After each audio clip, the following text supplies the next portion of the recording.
Donc, on va commencer avec Nathalie. Nathalie Miel est directrice du Damier. Elle va nous expliquer pourquoi le Damier s'est engagé dans les questions de responsabilité sociale et environnementale, d'enjeux durables et éco-responsables pour les industries culturelles et créatives.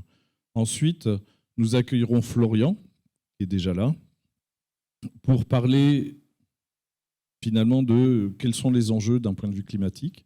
Ensuite, nous aurons la chance d'avoir Juliette Vigoureux, qui a été un des piliers de le plan de transformation de l'économie française sur le volet industrie culturelle pour le Shift Project. On en saura un peu plus tout à l'heure.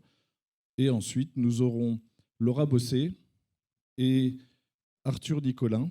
Alors Laura Bossé, vous la connaissez peut-être si vous êtes déjà allé à la Goguette, puisque c'est un tiers-lieu qu'elle a co-créé. Et Arthur Nicolin, vous avez plus de chance de le trouver à vélo, puisqu'il est en train de créer une coopérative de livreurs à vélo sur Clermont-Ferrand. Voilà. Merci beaucoup d'être là. On aura une période de questions à la fin de l'intervention de Florian et de Juliette. Donc si vous avez des questions, vous les notez, puis on les prendra quand on aura écouté Florian et Juliette. Voilà. Vous êtes bien installés, ça va? Tout va bien? On peut y aller. Nathalie. Oui. Dis-moi. Tu as le droit de répondre moi, mais c'est pas très bon. Tu es la directrice du Damier. Quelle est l'intention de cette matinée? Alors, je vais déjà dire 2 mots du Damier pour ceux qui ne connaîtraient pas la structure. Donc, le Damier, c'est un cluster d'entreprises dans le secteur de ce qu'on appelle les industries culturelles et créatives, qui est une grande famille de métiers qui rassemble à la fois les métiers de l'audiovisuel, du spectacle, de l'événementiel, de la communication, des technologies innovantes. Et donc, notre rôle au Damier, c'est de fédérer les entreprises des industries culturelles et créatives du territoire, d'accompagner leur développement, de promouvoir leurs activités et d'appuyer leur démarche d'innovation. Cette rencontre de ce matin, elle s'inscrit justement dans l'axe innovation du Damier et dans un programme qui s'appelle Oblique, pour Observatoire et Laboratoire de l'innovation culturelle. Notre objectif avec ce programme Oblique, c'est d'inspirer, d'accompagner les transformations des entreprises culturelles et créatives, mais aussi de produire les conditions de l'émergence de projets innovants. Notre cycle thématique Oblique cette année, il s'appelle Entreprises culturelles, créatives et durables, innovantes et durables, pardon. L'objectif de cette rencontre, c'est d'inspirer les acteurs et d'accompagner leur mutation sur ces questions de développement durable. Pourquoi? Parce qu'on est sur un secteur d'activité qui n'est pas forcément... on ne pense pas forcément aux industries culturelles et créatives quand on pense aux questions de développement durable et d'enjeux environnementaux. Or, c'est un secteur d'activité qui, au même titre que tous les autres, doit amorcer sa transition. Et l'objectif de cette matinée, c'est vraiment de faire prendre cette conscience-là, de cette nécessité des acteurs, des ICC, comme on dit, à se transformer. Donc, finalement, pourquoi le Damier maintenant? Pourquoi le Damier s'engage maintenant? Qu'est-ce qui a fait que, collectivement, puisque vous êtes une association, vous êtes emparé du sujet, ou le sujet s'est emparé de vous? Alors, le Damier existe depuis 11 ans, et ça fait quelques années que, au sein du conseil d'administration et de l'équipe, où on compte des personnes qui sont assez engagées sur ces sujets, ça fait quelques années qu'on se questionne sur quel rôle peut avoir l'outil Damier. Et jusque-là, on n'avait pas forcément identifié notre bon endroit d'intervention. Et puis au mois d'août dernier, sortie du rapport du GIEC, et là on se dit, en fait là il faut qu'on intègre ces questions tout de suite dans notre projet. Et c'est là qu'on s'est dit qu'en 2022, notre cycle thématique aborderait ce sujet-là. Donc il y a cette question qui nous taraudait depuis un moment. Et puis il y a aussi le fait que de plus en plus, on voit que les clients, les partenaires des acteurs des industries culturelles et créatives attendent les structures sur ces questions, que de plus en plus de dispositifs de financement ou de marché demandent aux entreprises de pouvoir justifier de leur engagement. Et comme je le disais, le damier, c'est avant tout un outil au service du développement de ces entreprises. Donc voilà, on pense aussi qu'il est grand temps qu'on les accompagne sur ces sujets. Donc le 6e rapport du GIEC, plus une préoccupation économique pour le secteur que tu accompagnes, ont été les points révélateurs collectivement. Exactement. Et toi, Nathalie, à titre, une question peut-être plus personnelle, qu'est-ce qui te motive sur ce sujet? Pourquoi, toi, tu te sens engagée sur ce sujet? Alors j'ai réfléchi à ne pas sortir une réponse bateau et j'ai pas trouvé. Voilà, donc c'est hyper bateau. Ce qui me motive en premier lieu, c'est mes enfants. Donc c'est plus globalement la question des générations à venir et du monde qu'on laisse et aussi cette nécessité d'engagement, d'arrêter de faire l'autruche et d'attendre que l'engagement il vienne des autres. Donc voilà, c'est vraiment cette question du rôle que chacun a joué. Et l'autre chose qui me motive, c'est tout aussi bateau, c'est cette question du sens. Alors on en parle, du sens qu'on a en tant que personne, du sens qu'on a au travail. Et moi, j'ai vraiment le sentiment que depuis qu'on a choisi ce thème, entreprise créative, innovante et durable, ça nous donne beaucoup de sens en interne au damier, au sein de l'équipe. Voilà, ça confirme aussi l'utilité qu'on peut avoir et l'utilité de l'outil qu'on pilote. Donc voilà, c'est bateau. Mais... En tout cas, moi, je trouve pas ça bateau. Voilà, puisque ça donne de l'ampleur à l'action. Et si c'est un bateau, il est forcément à voile. Merci, Nathalie. Merci, Pierre.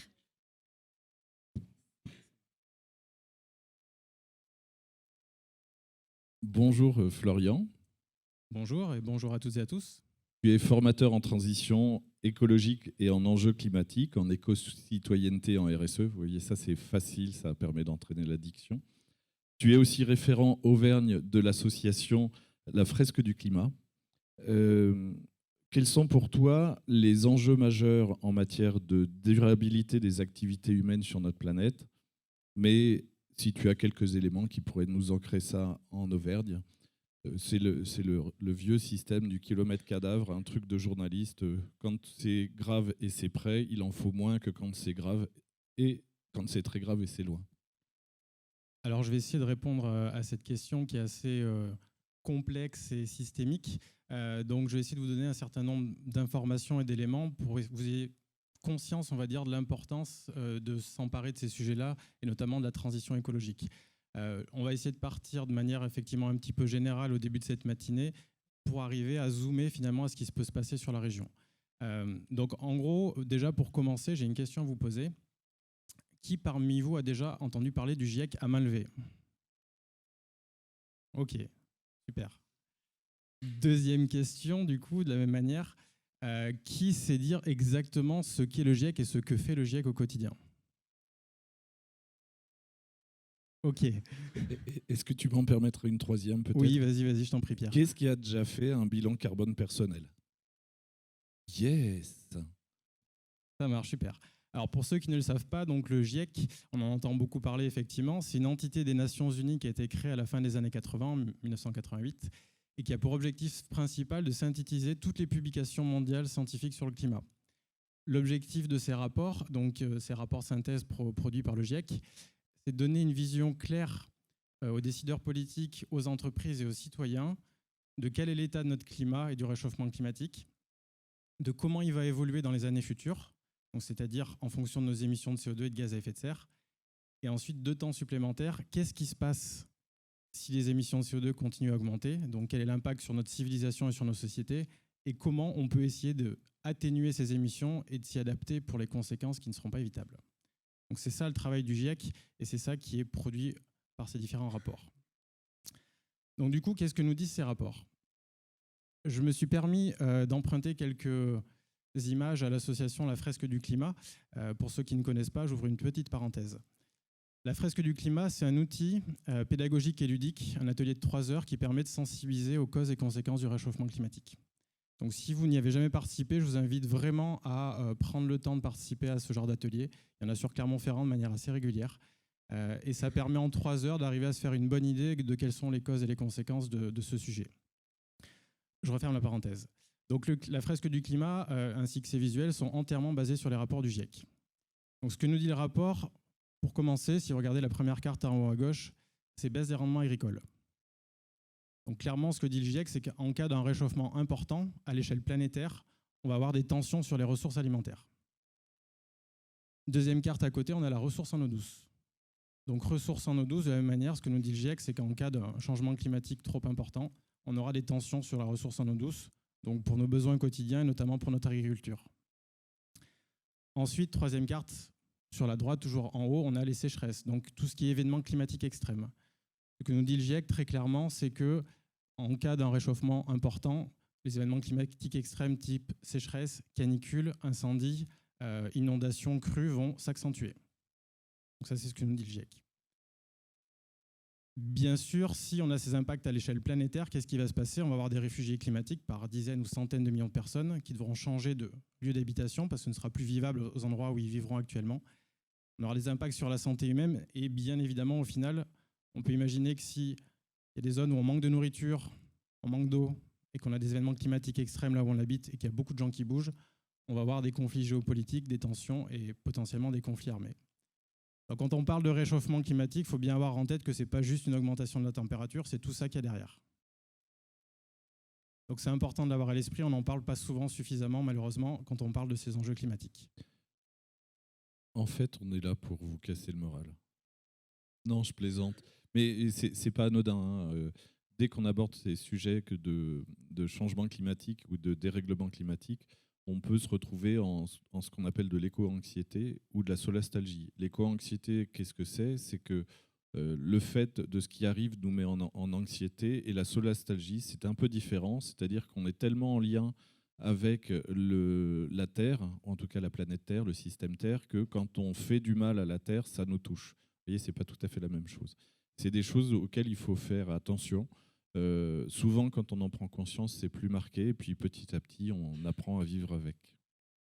Merci pour le complément. Donc effectivement, le constat très clair nous permet de nous rendre compte de l'urgence climatique. Le sujet est difficile, bien sûr, et par rapport à ce que vient de dire Pierre, ça peut générer tout un tas de sentiments qui sont difficiles, mais il ne faut pas non plus faire l'autruche face à ce constat, et c'est aussi à partir de là que ça nous permet d'avoir l'envie justement de passer à l'action et de dépasser, d'améliorer tout ça. Donc en gros, pour faire simple, le GIEC nous dit que d'ici la fin du siècle, en fonction de nos émissions de CO2, on va avoir une température planétaire qui va se réchauffer par rapport à 1850 de, en gros, au mieux plus 1,5 degré et au pire plus 5 degrés. En gros, si on continue de faire comme on fait actuellement, on se retrouve à plus 4 ou plus 5 degrés à la fin du siècle. Si on baisse nos émissions de manière importante et de manière, dès à présent, on peut arriver à viser les objectifs de plus 1,5 degré maximum ou plus de degrés. Ça ne vous parle peut-être pas, plus 5 degrés. Donc je vais vous faire un petit parallèle avec la température du corps. Pour faire simple, si je vous rajoute 1 degré de température à votre température corporelle, normalement vous vous sentez un peu moins bien, mais ça se passe encore plutôt pas trop mal. Si je vous rajoute 2 degrés, vous allez être entre 38 et 39, vous allez commencer à moins bien vous sentir. À plus 3 degrés, vous allez vous retrouver cloué au lit et vraiment très mal pendant plusieurs jours. À plus 4 degrés, vous allez vous retrouver à l'hôpital, et à plus 5 degrés, vous êtes mort. Donc tout ça pour vous dire que le réchauffement climatique, plus 5 degrés à l'échelle planétaire, c'est énorme et ça a des conséquences qui sont vraiment très importantes. Donc quand on parle de ces plus 4 ou plus 5 degrés, c'est vraiment quelque chose qui a un impact très important. Et donc en pratique, il y a des gens qui font des choses pour limiter ça? Oui, bien sûr. Donc du coup, il y a tout un ensemble de personnes qui sont engagées. On le retrouve au niveau territorial, national. Il y a des gens qui s'engagent partout à travers la planète. Il y a beaucoup de mouvements citoyens, écologiques qui se lancent sur ces sujets. Et ce qui a été justement lancé au niveau international, c'est les accords de Paris à la COP21 en 2015. Je ne sais pas si vous en avez entendu parler, mais l'ensemble des pays du monde se sont mis d'accord, enfin en tout cas une grosse partie des pays du monde se sont mis d'accord pour garder notre planète dans un état stable, ne pas réchauffer le climat à plus de 1,5 degré par rapport à 1850. Pour ça, il faut baisser rapidement les émissions et atteindre la neutralité carbone pour 2050. La neutralité carbone, c'est quoi? C'est pas plus d'émissions de CO2 que ce que la planète peut absorber sur une année. C'est ça l'objectif final de 2050 et c'est ça qui guide en fait toutes les actions internationales pour arriver à faire baisser les émissions de CO2. Donc un dépassement, des actions, un dépassement qui ne concerne pas que le climat, hein, tu nous l'as dit. Exactement. Donc là, du coup, je vous ai fait un petit bilan sur la partie climatique parce qu'on parle beaucoup du réchauffement climatique. Il faut avoir en tête que ce n'est pas le seul sujet. Est-ce que ce graphique-là vous parle? Je vois quelques têtes qui hochent. Donc, en gros, il y a un certain nombre de scientifiques qui se sont penchés sur une question des limites planétaires. Et ils ont identifié au total 9 limites planétaires. Donc, si vous regardez en haut à gauche, on a marqué changement climatique.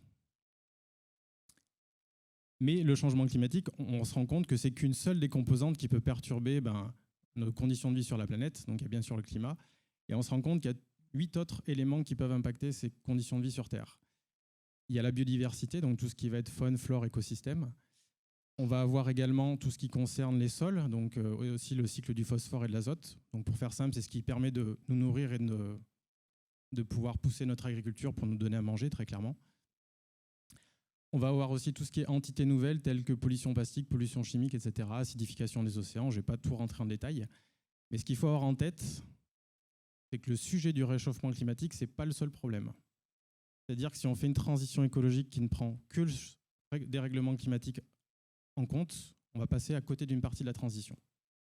Donc c'est important dans la transition écologique d'avoir en tête qu'on doit non seulement s'occuper du climat, mais on doit aussi s'occuper de la biodiversité, de nos sols, de nos forêts, de notre eau, de notre air, etc., etc. C'est pas ce que tu voulais nous montrer avec les marques que tu vas nous partager après? Tout à fait. Alors, petit test.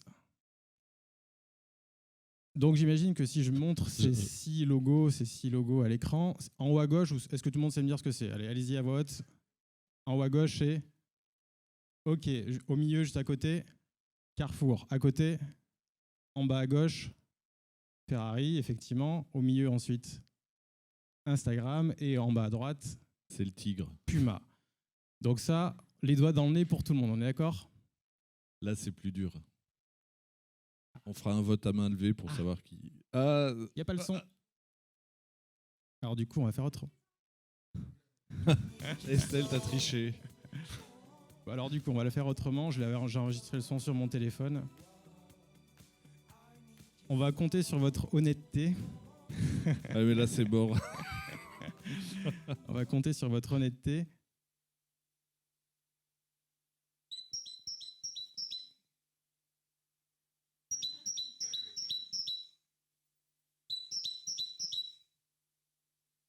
Alors, de manière honnête, qui aurait reconnu ce son et aurait su dire que c'était une mésange avant qu'on voit la photo? On n'est pas nombreux. Hein. Donc, effectivement, on a 1 ou 2 personnes dans la salle. Donc, le message que je vais vous faire passer, c'est que finalement, un oiseau qu'on croise dans notre quotidien, qu'on peut attendre absolument partout au quotidien dans le Clermont, il suffit de se balader et de tendre l'oreille à l'extérieur, à la campagne. C'est un des oiseaux les plus communs en France. On se rend compte qu'on n'est pas capable de l'identifier. Donc on est dans une société où on est tellement dans une toute-puissance, où on se rend compte qu'on a l'impression qu'on n'a plus besoin de la nature et des éléments de vie qui nous entourent pour pouvoir vivre au quotidien. Donc comment arriver à faire prendre conscience aux gens de l'impact du changement climatique sur les écosystèmes, sur nos sociétés humaines, sur ce qui se passe à l'autre bout de la planète et qui peut toucher d'autres personnes, d'autres humains, etc. Si on n'est même pas capable d'arriver à avoir cette sensibilité-là pour les animaux ou pour la biodiversité qui nous entoure. Donc il y a aussi un rôle hyper important sur cette reconnexion à la nature qui va nous aider justement à motiver ce passage à l'action et cette transition écologique. Si on est sur l'univers des ICC, des films comme La Panthère des Neiges ou Animal qui sont sortis sur la fin de l'année précédente, on avait aussi ces intentions-là. Oui, complètement. Alors du coup, je vais vous demander de regarder maintenant, donc là on a parlé des 9 limites planétaires évidemment, de tous les objets, des vêtements qui sont sur vous, des objets qui vous entourent, et de regarder, prendre quelques instants pour regarder la salle et tout ce qui s'y trouve.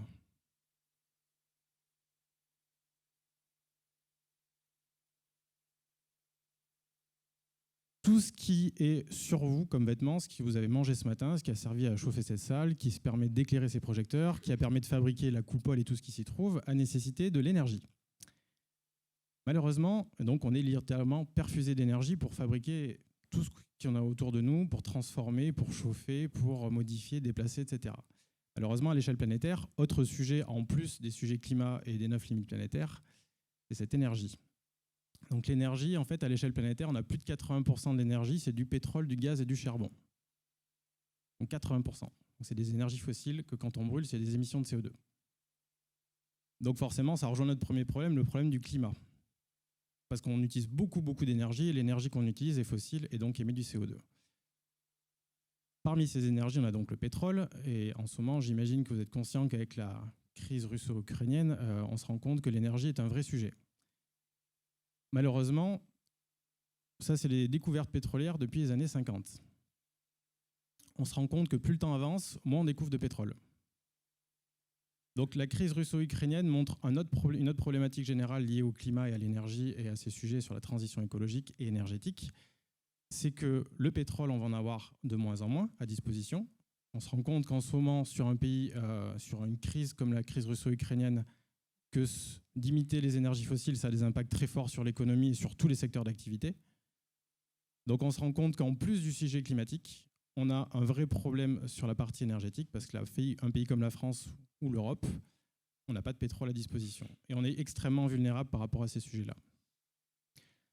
Donc en gros, pourquoi je vous en amène là, c'est qu'un pays comme la France, si on ne veut pas faire la transition pour le climat et pour la biodiversité et tous ces sujets-là, en plus, on a tout intérêt à le faire par rapport justement à cette énergie dont on ne dispose pas sur le territoire. Donc ça fait 3 bonnes raisons, j'ai envie de vous dire, d'engager cette transition écologique pour les entreprises, pour les citoyens et pour notre pays. Et pourtant, il y en a plein qui ne veulent pas. Il y a plein de raisons de ne pas le faire. Effectivement. Donc actuellement, on est sur le fameux triangle de l'inaction. Je ne sais pas si vous le connaissez. En gros, pour faire simple, au-dessus, vous avez les citoyens. Donc c'est vous et moi aujourd'hui. En gros, ce qu'on dit, c'est que le citoyen n'a pas beaucoup de pouvoir. Donc ce n'est pas aux citoyens d'agir. En tout cas, c'est ce qu'une partie des citoyens pense. En bas à gauche, on a les pouvoirs publics. Donc nos pouvoirs, les politiques, etc., qui disent oui, nous, les citoyens nous élisent et les lobbies financiers nous mettent la pression, donc entre guillemets, on ne peut pas trop bouger et faire évoluer les lois. Et en bas à droite, vous avez les entreprises qui vous disent les citoyens continuent d'acheter ce qu'on leur vend, et en plus de ça, les pouvoirs publics ne nous mettent pas de loi pour nous inciter à modifier notre business model. Donc en fait, tout le monde se renvoie la patate chaude. Ce qu'il faut avoir à l'esprit, c'est que... Et elle est de plus en plus chaude. Elle est de plus en plus chaude. Ce qu'il faut avoir à l'esprit ici, c'est qu'en fait, on est tous dans le même bateau. Citoyens, entreprises, politiques. Et que s'il y a une de ces entités qui décide de ne pas bouger, quoi qu'il arrive, ça ne pourra pas avancer. Donc il faudra une action de la part de ces 3 parties, incluant les politiques. Donc vous avez un double rôle ici, en tant que citoyen et en tant qu'entreprise ou activité. Et donc du coup, il y a une autre chose supplémentaire qui peut guider cette transition, je ne sais pas si vous connaissez, c'est la stratégie nationale bas carbone. Est-ce que vous en avez entendu parler? Oui, un petit peu. Donc, en gros, pour faire simple, c'est la feuille de route pour la France pour atteindre la neutralité carbone en 2050. Et si vous regardez, il y a absolument tous les secteurs qui sont concernés par cette transition. Agriculture, bâtiments, forêt, bois, énergie. Et la culture, dans tout ça, forcément, c'est un secteur d'activité qui est transverse à tous ces secteurs d'activité que je vous présente là. Donc, on aura aussi un rôle, et vous aurez aussi un rôle important dans cette transition écologique. Super, merci Florian. J'avais une question pourtant. Florian, en fait, tu es ingénieur de l'IFMA. Alors, pour l'IFMA, qui est Sigma aujourd'hui, donc tu as appris tu étais destiné à l'industrie, tu as été diplômé en 2009 et en 2020, tu as créé ta boîte de formation qui s'appelle Summit Formation. Et pourquoi ce changement de vie, ce changement d'orientation? Alors à la base, effectivement, j'ai été lancé dans mes études par un profil classique. Quand on rentre dans une école d'ingénieur ou qu'on fait des études supérieures, on nous met dans une voie toute tracée qui nous emmène vers des postes à responsabilité, un plan de carrière, etc., etc. Et finalement, donc j'ai commencé ma carrière pendant plusieurs années en tant qu'ingénieur et responsable projet dans l'industrie. Et même pire, j'étais ingénieur motoriste et je fabriquais des moteurs à pétrole pour les camions chez Renault Trucks à Lyon. Et ensuite, j'ai travaillé sur une tête d'abattage forestière pour l'industrie du bois. Donc pour vous dire, à l'opposé de ce que je fais aujourd'hui. Et moi, il y a plusieurs choses qui m'ont remis dans le bon chemin, si on peut dire ça comme ça. La première chose, je dirais que ça a été le rapport du GIEC en 2014 et le film de Cyril Dion, Demain, je ne sais pas si vous l'avez vu, mais qui ont vraiment fait une première grosse prise de conscience. Et la deuxième chose, c'est que j'ai vécu 5 ans à Lyon pour mon travail et je m'étais complètement déconnecté de la nature, justement. Et ce qu'il faut savoir, c'est que je suis un gros passionné de trail, de triathlon. Donc, quand je ne suis pas dans des salles comme ça ou en train de faire des formations, je passe mon temps dehors sur les sommets à courir ou à faire des treks, des randos, etc. Je passe beaucoup de temps en nature. Et en Auvergne, à une échelle de vie humaine, je ne suis pas très vieux, j'ai 35 ans, je me suis rendu compte de l'impact déjà que le changement climatique avait sur notre région, que ce soit sur la biodiversité, que ce soit sur les paysages, que ce soit sur l'enneigement. Et je me suis dit, si à mon échelle à moi, en si peu de temps, j'arrive à voir ces changements, j'imagine que ce qui nous attend sur les prochaines décennies à l'échelle planétaire, avec un réchauffement plus fort, ce sera bien plus grave. D'où ma motivation à agir. Merci beaucoup, Florian. Merci pour avoir posé ces éléments-là. Donc, si jamais vous n'avez jamais fait de fresque du climat, fresque de la biodiversité ou fresque du numérique, et il y en a un certain nombre, c'est un bel outil pour se sensibiliser. Voilà.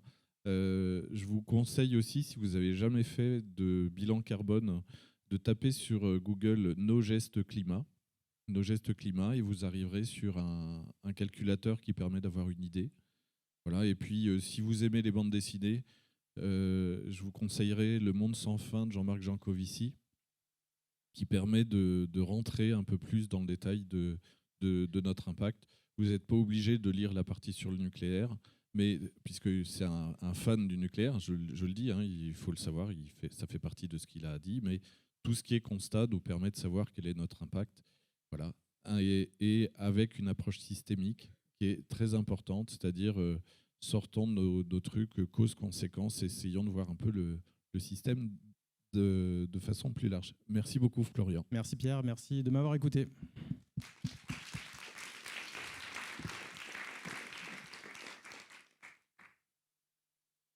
Nous accueillons maintenant Juliette Vigoureux. Waouh! Moi, je ne sais pas si je sais faire comme ça. On voit la jeunesse. Juliette, tu as créé une structure qui s'appelle La Base. Alors peut-être qu'il faut... Voilà. La base, parce qu'on échangeait tout à l'heure, tu m'as dit que la base, en fait, la base de nos sociétés, c'est la culture. Et la base de notre société, c'était notre relation au vivant, à l'environnement. Exactement. Alors oui, même la culture comme base d'une société, et l'environnement comme base de tout projet. Donc effectivement, j'accompagne des structures, des organisations culturelles dans leur transition environnementale. Tu as copiloté donc le plan de transformation de l'économie française pour la décarbonation des industries culturelles au Shift Project. En 2 mots, le Shift Project, mais tu vas peut-être y revenir. Mais, alors, mais avant, je crois que tu avais un mot à nous dire. Oui, alors Florian l'a très très bien présenté. Moi, en effet, il y a 9 limites planétaires qui ont été identifiées. Donc au milieu, c'est la Terre. Sur les 9, 5 sont déjà dépassées. Là, nous, on va se concentrer. Alors oui, il manque des éléments, mais c'est pas grave. Sur celle en haut qui n'a pas de nom, dont on est en train d'arriver dans le rouge sur le climat, qui n'est en effet qu'une des 9 limites planétaires, mais c'est celle dont moi je vais vous parler. Donc le Shift Project, je vais juste nuancer un tout petit peu ce qui a été dit sur Jean-Marc Jancovici, mais donc c'est une association, un think tank qui promeut la décarbonation de l'économie française. Effectivement, basé sur les 2 points dont parlait Florian, qu'on a formulés comme ça, on parle de double contrainte climat-énergie. On est contraint par le climat, on l'a vu sous le prisme des limites planétaires, et on est contraint par l'énergie parce qu'en l'état actuel des connaissances, des stocks connus, dans 100 ans, voire 150 ans, il n'y aura plus ni pétrole, ni gaz, ni charbon sur Terre. Donc, au-delà de ses convictions ou de son éthique personnelle, il y a des choses à faire pour ne pas se prendre ce mur dans la tête. Ce think tank a été donc créé par Jean-Marc Jancovici, cité préalablement, qui n'est pas un fan du nucléaire. En revanche, alors je ne suis pas sa porte-parole et je ne suis pas la porte-parole du Shift non plus. Simplement, en l'état, il promeut une action immédiate. Or, dans l'immédiat, les énergies renouvelables ne sont pas suffisantes. Donc, avant de promouvoir le nucléaire, ce qu'il promeut, c'est une sobriété énergétique. Il faut moins consommer d'énergie pour moins recourir à l'énergie quelle qu'elle soit nucléaire, enfin, fossile d'abord, moins pire nucléaire, encore moins pire renouvelable. Voilà, c'était juste... Tout à fait. Juste un mot, si Clermont Métropole, c'est 7000 gigawatts-heure par an en consommation électrique. Voilà, ça fait partie des... Et on estime qu'il faudrait diminuer ça d'à peu près d'un tiers pour commencer à ce que ce soit soutenable. Voilà. Les missions du Shift sont donc d'éclairer. Donc on construit de nombreux rapports en essayant de couvrir l'intégralité. Et pour le coup, ce n'est pas encore tout à fait le cas, mais en tout cas le plus qu'on peut les secteurs de l'économie française, et d'influencer en diffusant au maximum ces rapports. On essaye de créer de la donnée et de la diffuser le plus possible, notamment aux politiques. Alors, on avait espéré que le sujet soit un peu plus présent dans la campagne.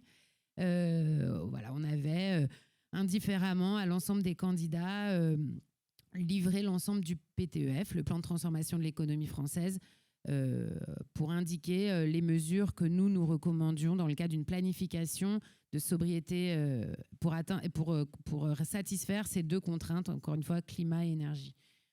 On est aidé par une association qui s'appelle les Shifters. Je ne sais pas si parmi vous, il y a des shifters. Non. C'est une association qui regroupe 15 000 personnes à travers la France, des bénévoles qui viennent en appui au Shift Project, en relayant nos travaux. On monte aussi des groupes de travail. Par exemple, sur la culture, on a un groupe de shifters qui nous aide beaucoup parce qu'on est très peu nombreux au Shift. Donc, si vous étiez intéressé par le fait de devenir shifter, c'est tout à fait possible. Et puis, on travaillera ensemble. Alors, pourquoi on s'est intéressé à la culture en particulier ? Comme je vous le disais, on s'est intéressé à plein de secteurs, au transport, à l'agriculture, à l'administration publique. Enfin, bon, je sais pas, vous trouverez tout ça si ça vous intéresse, si un de ces secteurs vous intéresse en particulier. Mais alors pourquoi on s'est intéressé à la culture ? D'abord parce que la culture, c'est le vecteur du récit. On parlait tout à l'heure de Demain, un film qui a compté aussi pour moi à titre personnel, donc c'est rigolo. La culture, sur le fond, s'est emparée depuis un moment de ces sujets-là, promeut, donc pas seulement via les documentaires, mais aussi par les films de fiction. Vous citiez Animal ou La Panthère des Neiges, etc. Sur le fond, bon là je parle du cinéma, mais c'est vrai aussi dans les autres ICC. Et pardon si je parle beaucoup de cinéma, mais c'est parce que c'est ma spécialité. Donc, mais c'est vrai de manière plus générale. Sur le fond, la culture promeut des récits nouveaux et vertueux depuis un moment. En revanche, sur la forme, elle s'est un peu moins interrogée sur elle-même, la culture, et surtout les professionnels de la culture. Et évidemment, par souci de cohérence, d'exemplarité et pour le rayonnement que la culture française a, notamment à l'étranger, mais aussi pour son rayonnement économique, elle doit s'interroger sur sa responsabilité environnementale à elle, pas seulement sur les récits qu'elle diffuse. Le poids économique de la culture, alors dit comme ça, c'est 2,6% de la population active, un peu plus de 2% du PIB. C'est pas énorme, mais bon, c'est encore toujours le principe du triangle de l'inaction. Si on est tous à se dire qu'on n'est que 2%, alors dans ce cas, personne ne fera rien. En revanche, si elle ne représente que 2%, et encore j'y mets 1000 guillemets, elle est dépendante, et c'est ce que tu disais aussi Florian tout à l'heure, de plein d'autres secteurs. Alors, elle est dépendante positivement et négativement. C'est-à-dire que par exemple, si on considère les transports, la culture, c'est le 3e motif de déplacement des Français, après le travail et les achats. Si demain, le plein d'essence était à 4 €, enfin le litre, pardon, peut-être qu'on viendrait rogner sur la partie culture, peut-être qu'on irait moins au cinéma. Il y a 64% des Français qui vont au cinéma en voiture. Ce serait peut-être un arbitrage qui serait en la défaveur des cinémas. Mais inversement, si l'ensemble du parc automobile était électrifié, notamment via l'action publique, alors la culture en bénéficierait, enfin, ça ferait partie des co-bénéficiaires dans son bilan carbone. C'est vrai aussi pour l'agriculture qui joue un rôle notamment dans les festivals, mais aussi sur les tournages. Les les bâtiments, il n'y a pas de culture sans bâtiments, les musées, les salles de cinéma, pardon, j'ai du mal à sortir de mots, mais les bibliothèques, plein de choses. Et puis nos bureaux, tous nos bureaux. Voilà. Et enfin, alors sur le numérique, qui représente, il y a des grosses, il n'y a aucun consensus scientifique sur les estimations carbone de l'impact numérique. Néanmoins, on arrive à dire qu'on est grosso modo à 4% des émissions mondiales dues au numérique. Quand on dit numérique, on parle de la fabrication des terminaux et des infrastructures, mais aussi de l'usage. Et c'est à peu près moitié-moitié, 2 tiers, 1 tiers, mais enfin, en tout cas, les deux sont très importants. Or, on estime que 60 à 80% des contenus échangés sur Internet sont des contenus culturels, ou en tout cas relèvent du ministère de la Culture. Après, à vous de savoir si c'est culturel ou pas, mais en tout cas relève du champ du ministère de la Culture. Donc tout ça pour dire que effectivement la culture n'est pas simplement une industrie en soi, elle dépend de plein d'autres et donc son impact est très important et surtout rend la culture malgré tout relativement absente des représentations. Quand on parle des enjeux énergie-climat, on a rarement à l'idée ah oui, la culture a un rôle à jouer, à tort. D'autant qu'elle est au centre des transitions, on vient de le voir, puisqu'en lien avec tous ces secteurs qui sont fondamentaux dans notre économie et dans nos vies. Et elle est très dépendante aux énergies fossiles, on en parlait, qui sont en quantité limitée. Donc,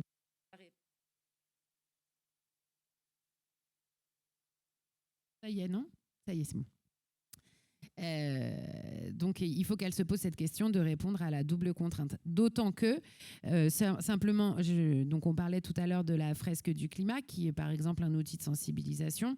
Seulement 12% des professionnels de la culture disent avoir reçu une formation ou ne serait-ce qu'une sensibilisation aux enjeux climatiques. 26% des établissements culturels disent avoir réalisé des bilans carbone. Alors nous, on a essayé de les compiler au Shift Project. Je suis moins sûre de ce chiffre parce qu'on a eu beaucoup de mal à recenser des données. Donc on sait que ces bilans carbone, ils sont souvent superficiels. Et puis, alors au niveau de l'État, sur les 4 milliards de budget alloués au ministère de la Culture pour 2022, 0,45% étaient consacrés à des initiatives liées à la responsabilité sociétale des entreprises. Et dans responsabilité sociétale, il y a l'environnement, mais qui n'est qu'un des pans, puisqu'il y a aussi tous les enjeux d'accessibilité, de parité, etc. Donc, la part dédiée à l'environnement est quand même relativement faible, pour le dire. Et donc, sur ce constat, au Shift Project, qu'est-ce que vous avez engagé, avec qui et avec quelle méthodologie ? Donc voilà pourquoi on a décidé de s'intéresser à la culture. On a d'abord édité un premier rapport en mai 2021, qui était notre rapport intermédiaire, et on a sorti fin d'année dernière, c'est novembre 2020, 2021, on est en 2022, pardon. On a sorti notre rapport qui s'appelle rapport définitif, mais qui ne l'est pas, puisqu'on est encore en train de l'enrichir, mais Décarbonons la culture, disponible sur le site du Shift, pour ceux que ça intéresse. Et qui couvre, alors on n'a pas tout couvert malheureusement, et c'est pour ça qu'on essaye de continuer, les arts visuels, donc tous les musées et toutes les foires d'art visuel, le spectacle vivant, à la fois toute la partie théâtre, musique, donc en salle et en festival, le cinéma, et le livre et l'édition. Alors, nous qui sommes... les référents sur ces pôles-là, les pilotes, on collabore bénévolement, c'est notre engagement auprès du Shift, et on a été encadré par l'équipe du Shift qui coordonnait l'ensemble du rapport. Voilà. On s'y est pris selon quelle méthodologie ? D'abord, on a rencontré énormément de professionnels de ces secteurs. Chacun de nous vient de ces secteurs-là. On a tous travaillé. Moi, j'ai travaillé avant... dans ma première vie, dans le cinéma pendant 15 ans. Donc, on a rencontré beaucoup de professionnels pour comprendre les enjeux, pour obtenir des données, pour pouvoir chiffrer. Puisque clairement, on part aussi du principe qu'on ne peut pas agir si on ne sait pas. Ou en tout cas, on ne peut pas bien agir si on ne sait pas, parce que parfois, on a l'impression que tel ou tel sujet peut être prioritaire, alors qu'en réalité, quand on chiffre, on se rend compte que ce n'est pas nécessairement utile de déployer énormément d'efforts, parce que on n'y gagnera pas tant que ça. Donc, pour identifier les priorités, il nous faut des chiffres. Il faut objectiver tout ça. Donc, ça, on est d'abord parti des entretiens avec des professionnels pour sourcer l'ensemble de nos données. On n'est pas parti d'hypothèses. Ensuite, de tout l'ensemble de ces rencontres, on a identifié des typologies. Donc, par exemple, moi, je pilotais la partie cinéma. Sur les salles de cinéma, j'ai fait... Alors, c'est assez schématique. C'est le principe d'une typologie, mais enfin, en tout cas, entre la petite exploitation, la moyenne exploitation, la grande exploitation, pour pouvoir un peu généraliser et comprendre comment fonctionne chaque type de salle. On l'a fait aussi pour les festivals de spectacles vivants. Ensuite, on a évalué les postes d'émission. Donc, pour pas dire qu'on a fait des bilans carbone, parce que bilan carbone, pour le coup, c'est une méthodologie très riche, pointue. Nous, on a fait des estimations d'impact carbone. Et surtout, ce qui nous intéressait, on n'était pas allé chercher le chiffre après la virgule. On avait envie de connaître les ordres de grandeur. Et puis après, on a proposé des mesures d'action. Et puis, on a étudié leur faisabilité en retournant aux professionnels et voilà, et en se demandant comment on pouvait agir et si nos idées étaient réalisables, faisables, acceptables. Et tout ça a abouti à un certain nombre de propositions. Alors, un certain nombre de propositions qui sont détaillées dans le rapport secteur par secteur. En revanche, on a aussi compris que beaucoup de leviers d'action étaient vrais pour l'ensemble des secteurs culturels. Donc, les six grands enseignements de ce rapport et qui sont vrais pour tous les secteurs qu'on a couverts. D'abord, si on relocalisait, donc on peut inscrire la culture au centre des territoires. Il ne s'agit pas de priver la culture de son rayonnement ni national ni international. Ça, on peut le réenvisager. Je vous donnerai ensuite des exemples de ce que signifient ces grandes mesures. Mais voilà, en tout cas, en relocalisant, déjà, on participe à la décarbonation de la culture. En ralentissant. Alors, je sais que... Et en plus, j'ai mis réduire en dessous. Alors, ça fait peur et tout, mais non, c'est pas des gros mots. Et je vais vous expliquer pourquoi après. Surtout, ralentir, ça peut être largement bénéfique à la culture. Et donc, je voudrais vous expliquer exactement pourquoi et je le ferai juste après. En réduisant, donc ralentir, faire moins, réduire, faire plus petit. Les jauges, les dispositifs techniques, notamment avec, et on l'a vu au moment du Covid où évidemment tous nos métiers ont été largement impactés, on a eu tendance à tout faire virtuellement, ce qui a notamment grandement fait exploser les jauges et potentiellement en plus en retransmettant des lives, etc., les jauges sont potentiellement infinies. Sauf que le numérique, dématérialisé ne veut pas dire non matériel en réalité. Le numérique a besoin d'énergie. Plus on utilise... je vous ai déjà parlé du numérique, mais tout ça pour dire qu'il ne faut pas croire à la croissance absolue et sans fin des jauges, par exemple, ou des dispositifs techniques, etc. Le renoncement, alors là, effectivement, ce qui peut être plus douloureux. Alors, nous, on n'est pas là pour apporter des réponses, hein, on est là pour poser des questions. Après, on trouve tous les réponses. On peut proposer, on peut se tromper. Et si vous avez d'autres idées, elles seront évidemment les bienvenues. En revanche, on s'interroge sur la pertinence de certaines opportunités technologiques hyper carbonées. Est-ce que vraiment c'est nécessaire ? Voilà. En tout cas, la question mérite d'être posée. Ça ne veut pas dire oh non, il s'agit de rien diaboliser ou quoi, dire la technologie jamais. En revanche, il convient de se poser la question. Éco-concevoir les œuvres. Alors, les œuvres, les décors, tous les matériels, les équipements techniques, éco-concevoir tout. Alors, l'éco-conception, ça veut dire fabriquer des choses qu'on peut réparer plutôt que les changer. Ça veut dire penser ensemble de l'analyse du cycle de vie. Donc, qu'est-ce que je vais faire de mon produit en fin de vie ? Donc, c'est la réparabilité, la durabilité et le réemploi éventuel derrière. Par exemple, sur des décors. Sur les décors, via les ressourceries notamment, mais donc les ressourceries en amont, aller d'abord se fournir en ressourcerie, et puis en aval, après on détruit pas son décor, et puis techniquement, on construit ses décors avec des vis plutôt qu'avec de la colle, parce qu'à démonter, c'est plus pratique, et puis c'est plus facile à réemployer. Voilà, il y a des petites choses comme ça, mais... Et puis enfin, intégrer les enjeux de mobilité. Alors, en plus, par mobilité, dans la culture, là, on est très, très, très, très, très concerné, puisqu'on transporte des œuvres, du matériel, des artistes et du public, parce que quand même, on est là pour ça. Sans public, ce serait dommage. Mais donc, intégrer ces enjeux-là, parce que sans public, nos métiers ne servent à rien. Et sans œuvre, n'en parlons pas, et sans matériel, on aurait du mal à travailler aussi. Donc, il faut intégrer ces enjeux-là aussi dès les phases de développement de nos projets.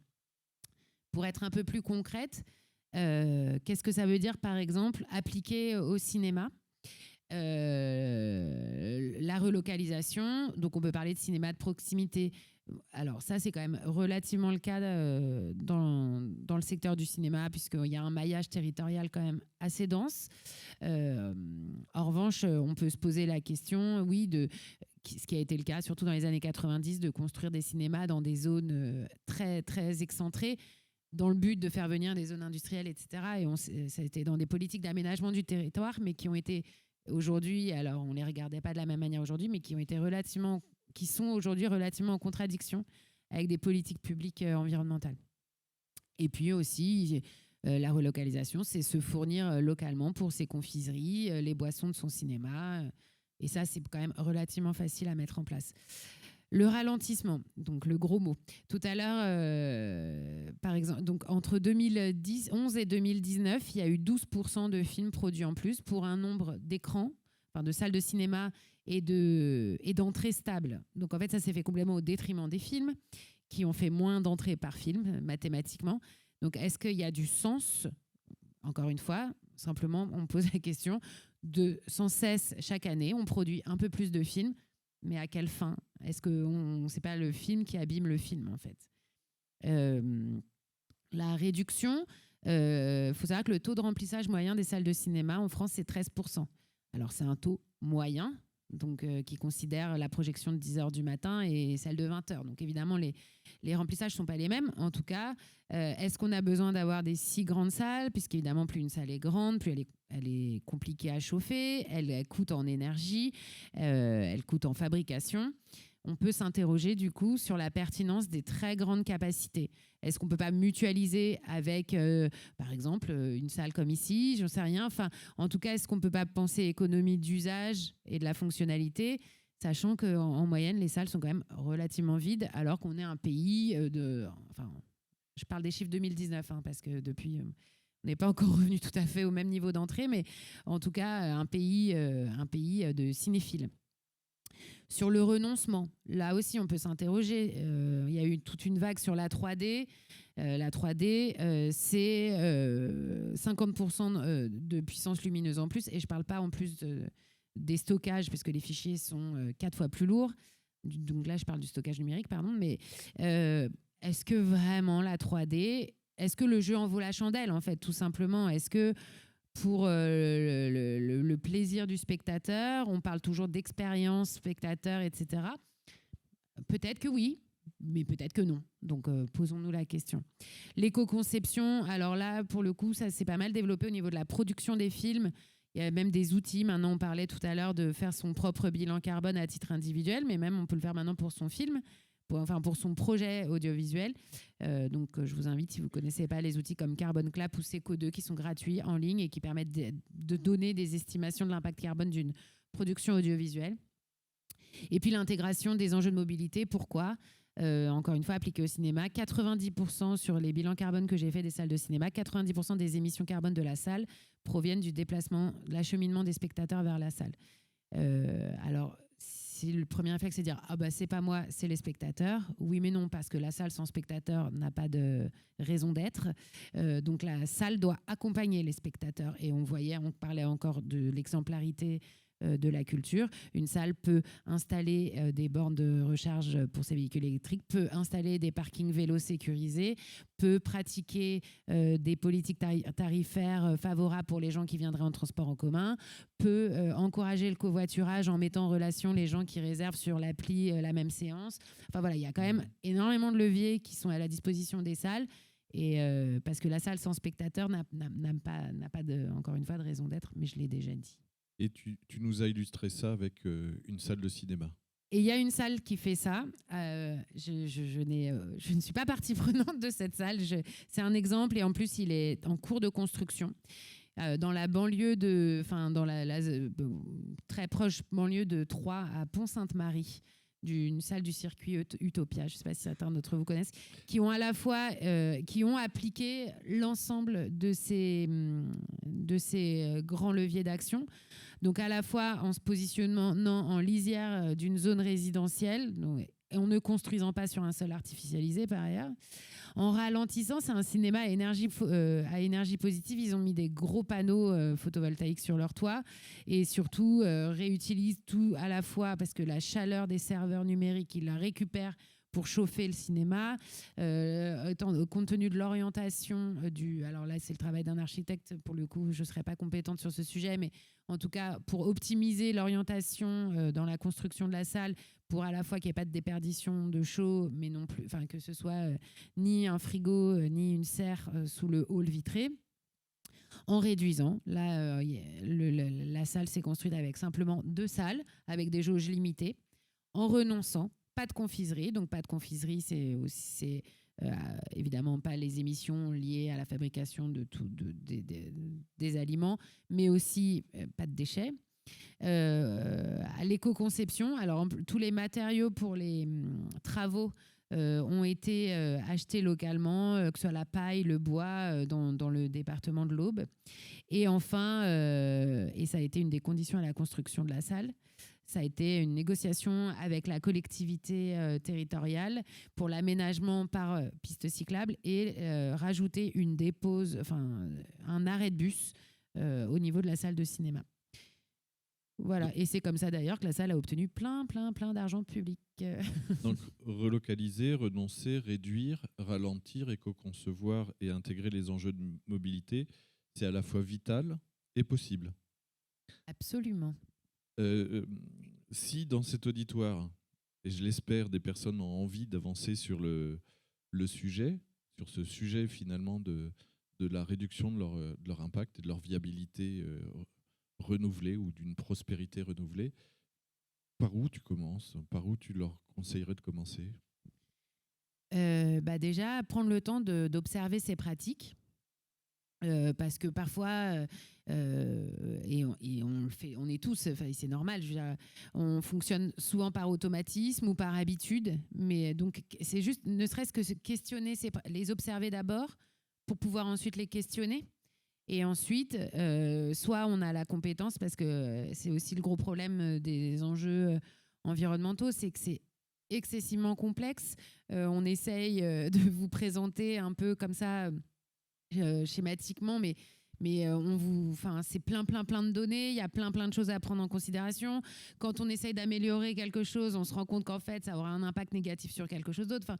Donc, il ne faut pas hésiter aussi à s'entourer de professionnels. Il y a des gens, maintenant, et ça commence vraiment à émerger, des gens dont c'est le métier, qui peuvent vous accompagner. Effectivement, faire des bilans carbone, ce sont ça peut être des déclics à l'action. Et donc d'abord l'observation de la pratique, et après pour lister et puis mesurer pour comprendre où sont nos failles et nos vulnérabilités en fait. Et je suis sûr même qu'on peut suivre le programme d'accompagnement du damier qui est en train d'être lancé. Alors évidemment, riche de tout ça, j'en suis sûre. Et on a le temps pour quelques questions. Est-ce que vous en avez? Alors, c'est une blague que je fais souvent. On va commencer par la deuxième, si on n'en a pas. Donc, voilà. Alors, le programme d'accompagnement du damier, je reparlerai en conclusion. Mais oui. Bonjour. Bonjour. J'ai une petite question. Est-ce que vous auriez la gentillesse de dire d'où vous parlez? Enfin, d'un siège, mais un peu plus largement. Je pense que je vais intervenir juste après. Je suis. Mais ils le savent pas encore. Voilà. Je suis à l'heure actuelle dans le milieu associatif au travers des associations Cyclom qui promeut le développement d'une coopérative de livreurs à vélo sur Clermont-Ferrand, et Raboul, dont on va parler juste après, qui essaie de pousser une solution de récipients réutilisables pour le milieu de la restauration, mais aussi l'événementiel. Et justement, ça rejoint un petit peu ça, c'est que nous, on est confrontés à des problématiques de transition, d'amener un nouveau modèle qui est plein d'opportunités, comme là, vous le montrez avec cet exemple-là, mais qui doit aussi répondre à des... pour être une vraie alternative, il faut répondre aussi à des contraintes économiques. Et là, ça m'interroge sur, par exemple, le fait que le cinéma renonce à la confiserie, alors que je crois savoir que c'est une des sources de revenus absolument essentielles pour pas mal de cinéma. Notamment, là, on a clairement un cinéma où maintenant, la file d'attente, c'est la confiserie. Donc, on est obligé de passer par la confiserie pour acheter sa fin, pour valider. C'est un CGR, je crois.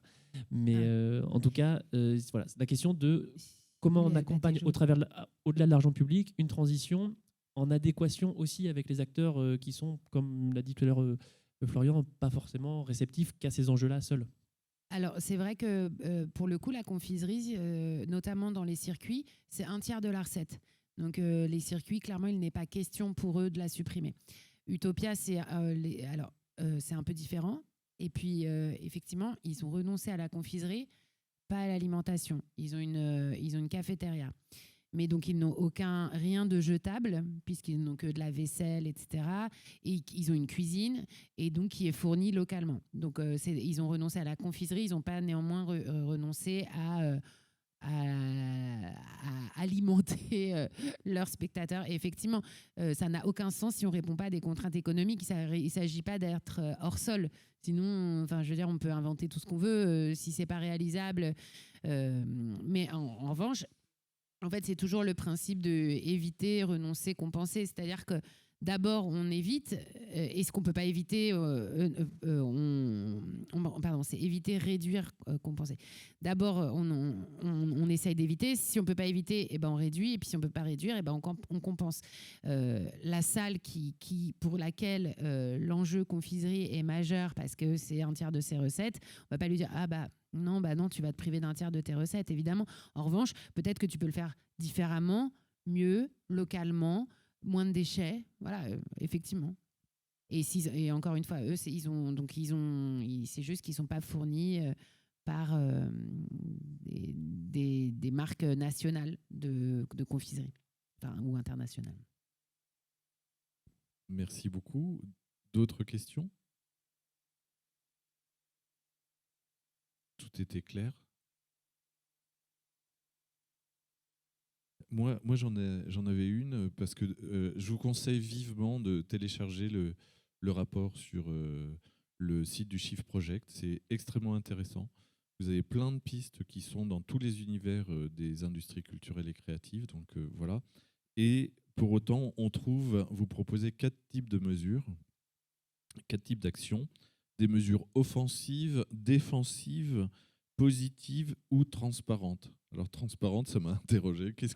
Pourquoi avoir classé en offensive, défensive, transparente et positive? Ça fait tout à fait écho à la question, au sujet sur lequel on vient d'échanger.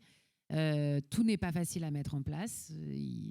Ce serait mentir que dire d'un claquement de doigts, on peut résoudre ce problème. D'ailleurs, on l'aurait fait depuis longtemps, je pense que c'était le cas. Donc, effectivement, on a dressé une typologie de mesures. Et les mesures transparentes, ce sont celles qu'on peut mettre en place à très court terme, qui ne coûtent pas d'argent, qui ne changent pas le cœur de notre activité. Par exemple, si on est un festival de musique, par exemple, ne pas décarner... ne pas vendre de viande sur les stands de son festival.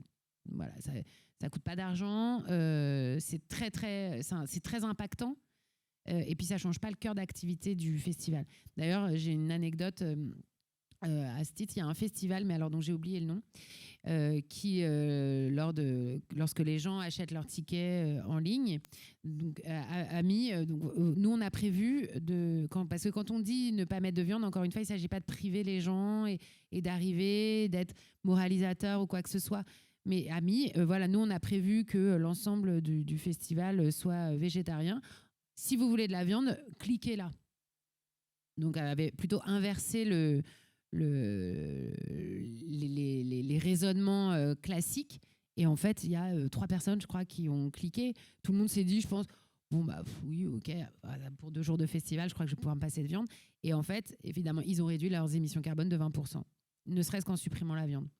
Donc, ça, c'est des mesures transparentes. Après, il y a les mesures positives. Les mesures positives, elles ne changeront toujours pas l'activité, votre cœur d'activité. En revanche, elles vont vous coûter un peu d'argent, mais elles auront des co-bénéfices, alors soit économiques, soit sur d'autres postes. Et elles s'envisagent dans un temps un peu plus long. Après, on rentre dans le dur avec les mesures défensives, offensives, pardon, d'abord. Les mesures offensives, là, ça va toucher au cœur du métier. Donc, par exemple, si je reprends l'exemple d'un festival, de mutualiser des tournées d'artistes. Donc, ne pas avoir l'exclusivité d'un artiste, mais mutualiser pour limiter les transports. Ça peut être ce genre de choses. Donc là, ça touche quand même un peu à ce qu'est notre activité. Et enfin, les mesures défensives. Et là, c'est le renoncement. Renoncer, là, on le voit, à la confiserie. Et donc, qui peuvent être des mesures beaucoup plus lourdes à mettre en place. En fait, cette typologie de mesures, elle est relative à l'effort, soit économique, soit de modèle, l'effort à consentir pour les mettre en place. Merci. J'avais une dernière question. On a discuté avant, et en fait, pourquoi tu t'intéresses à l'environnement? Je crois que ça date d'il y a très longtemps. Oui, moi, c'est ce que je vous disais. Moi, je ne comprends pas la question, j'ai plutôt envie de demander à quelqu'un d'autre, pourquoi tu ne t'intéresses pas? Pourquoi je m'intéresse? Parce qu'en fait, c'est ma vie, c'est nos vies. Moi, comment j'y suis venue? Oui, un intérêt personnel, effectivement, depuis toujours. En revanche, c'était pas mon métier avant. Et pour le coup, moi, je travaillais chez un distributeur de films pendant 10 ans qui s'appelle Mars Film et qui a sorti le film Demain, sur lequel j'ai travaillé pendant des mois et des mois et des mois, et qui, oui, effectivement, a participé au fait que j'envisage, à partir de ce moment-là, pas seulement de m'y intéresser et même de m'y engager à titre individuel, mais en revanche, à en faire mon métier. Donc oui, je trouve qu'on devrait plus s'intéresser, non, mais en tout cas s'interroger sur le fait que des gens ne s'y intéressent pas, selon moi. Et puis non seulement parce qu'effectivement on baigne dans un environnement par définition, et qu'en plus, d'un point de vue archi pragmatique et au-delà de toute morale, politique ou éthique, on sait qu'on fait déjà face à une crise climatique, à une crise énergétique, et je préfère anticiper plutôt que subir. Voilà. Merci beaucoup, Juliette. De rien, avec plaisir.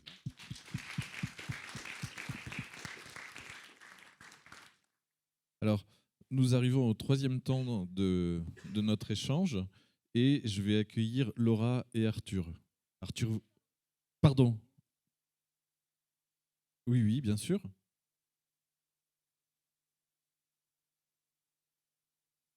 Oui, bonjour.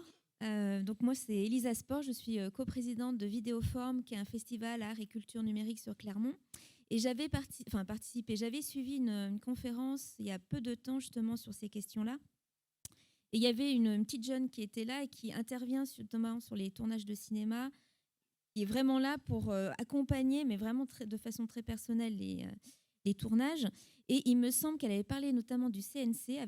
Moi, ça m'avait marqué une certaine date butoir, c'est-à-dire qu'incessamment sous peu, il va vraiment falloir faire bouger les lignes. Je ne sais pas si vous pouvez en reparler. Oui, alors en fait, le CNC, il est venu un peu tard à ces sujets, mais il est venu, et effectivement, c'est vrai, hein, dans la culture, donc le CNC, si tout le monde voit ce que... Sans l'action publique, la culture ne bougera pas. Et c'est d'ailleurs le problème, on voyait tout à l'heure avec la part du budget du ministère de la Culture alloué au sujet, même pas environnementaux, mais sociaux, environnementaux. Et donc, le CNC, ça y est, s'y est mis et a annoncé en juillet dernier un plan action et à identifier des priorités d'action et notamment à annoncer, alors c'est encore un petit peu flou, mais il y a une date qui a été annoncée, 2023, qui a annoncé que l'établissement d'un bilan carbone serait obligatoire pour tout, alors c'est dit comme ça dans le plan d'action, toute structure ou tout projet qui viendrait demander des financements publics, donc soit nationaux, soit locaux, territoriaux. Donc c'est vrai, normalement, pour tout projet audiovisuel, que l'ensemble des productions audiovisuelles, mais a priori, ça sera vrai aussi des salles de cinéma, ou en tout cas, de toute structure, tout projet, bon, a priori, oui. L'ensemble des structures qui viendront solliciter des fonds publics à compter de 2023 devront avoir établi un bilan carbone. C'est demain, quoi. C'est même oui, aujourd'hui, oui. quoi. Oui. Merci beaucoup. J'ose pas vous faire venir, Laura et Arthur, en vous disant Raboul, mais bon, j'ai quand même osé.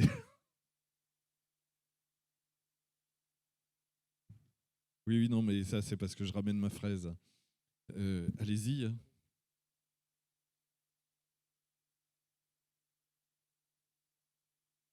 Donc, bonjour Laura et Arthur.